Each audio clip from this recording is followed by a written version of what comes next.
لك بالدم بصمنا لك قدها وتوقف رجالك. بسم الله الرحمن الرحيم. جماعة حرم الله ورسوله وآل محمد الطيبين الطاهرين سيد القائد معانا اخواننا مسؤولين الدواب من محافظة البصرة في مصلى جمعة جامع سيد أسامة.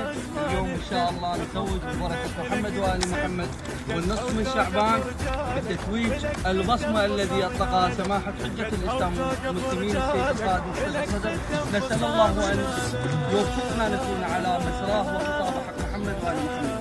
اللهم صل على محمد وآل محمد وعجل فرجهم والولعن علوم والعنصر مقتدى يا الله يا محمد يا علي يا مهدي انصرنا.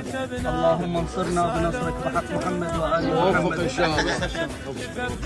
احنا ويا سيد مقتدى نفس المصير، ما نعوف الدين من بيع الضمير، وتبت ايدين اليهود الحاقده الصدر ما مات طلب مقتدى. وين تريد تودينا؟ ابشر يا ابن محمد. نسال الله وياكم التوفيق. أحسنت. الله يحفظك. وفق ان شاء الله.